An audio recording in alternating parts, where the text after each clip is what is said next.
Hello, everyone. Welcome to the third and final day. We have the results posted, their provisional results right now, but it looks like the clear winner is Mr. Draheim here from Texas, Rush Creek, right? Yep.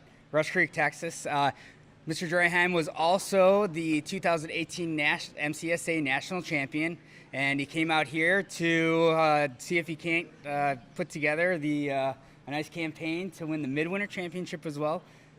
Bill, thank you very much for coming. Very nice to have you here. So what went through your mind, I guess, for this regatta? Well, first off, before we get into that, I really have to thank you. You're ramping up the marketing in this class. The class is really getting stronger all the time, and I love sailing this class. We had 61 boats here this week. We had 80 something at the Nationals last year, and there's a lot of people putting a lot of effort into this class to make it strong, and I just like sailing boats where there's a lot of activity.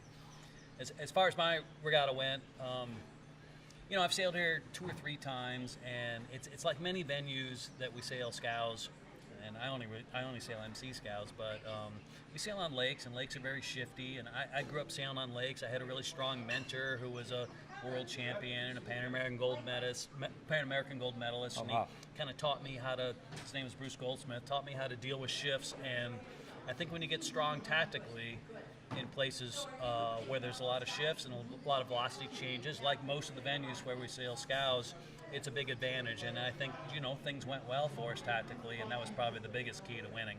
Wow. That's I couldn't even imagine having that type of experience to put together. I mean,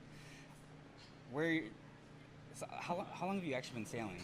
I'm 58 now, and I've been racing since I was 14. Wow. And a lot of it on inland lakes, and it's my preference because I grew up sailing on a little inland lake. Right. And I think lake sailors just get so sharp tactically. So that brings me back to this question that everyone had after last night, after you won this Gull Lake,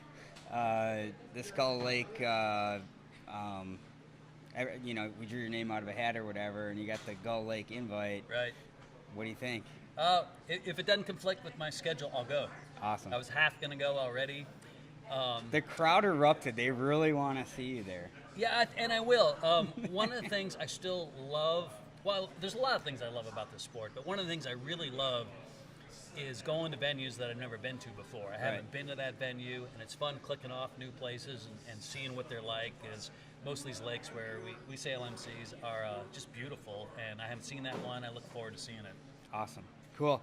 Well, thank you very much for coming down over here. Lake Eustis loves having you here. The MCSA loves having you at the regattas. We love seeing you at all the different venues.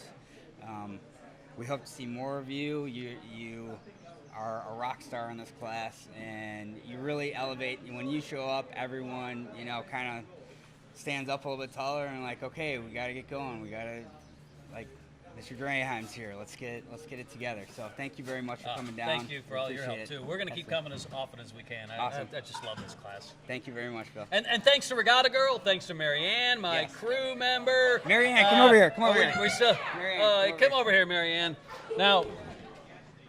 Just right here? Yeah. Yeah, right here. So, we're still rolling? Yeah, we're still rolling. So, let's talk to Marianne. as many of you know,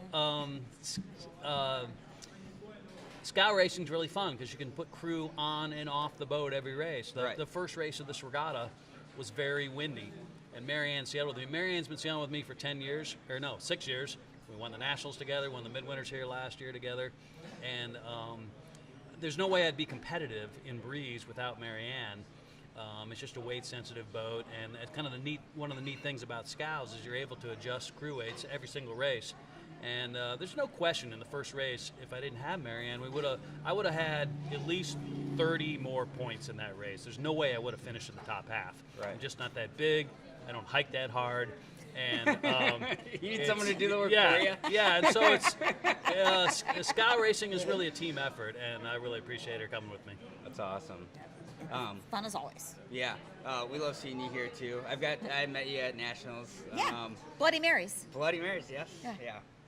We're live here. Oh, sorry. I'm just kidding.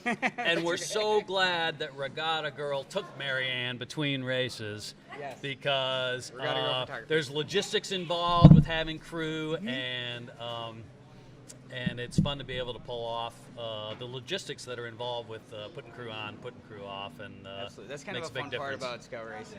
Yeah. is being able to take crew on and off. Yeah, and it adds to the tactical complexity, and when do I put them on? When do I put her on? When do I put her off? And it really adds an element that you don't have in most boats. Most classes you stick with the crew you have, but this creates some more decision process, and it's kind of fun. Do you love sailing with him? I mean, what's he like on the boat? Actually, let's get to the real brass tacks. Like, what's he like on the boat? He's going like this over there.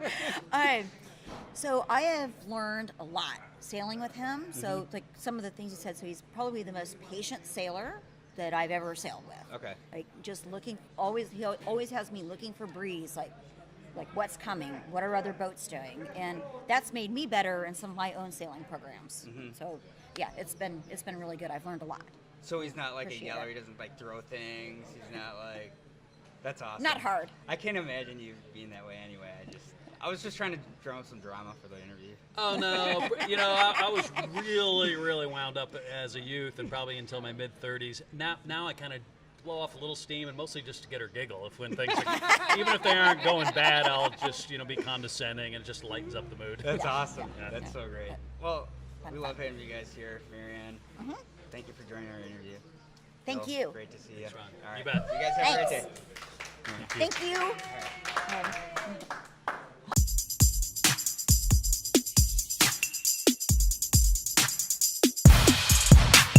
All right, 1, 2, 3. Hula girl.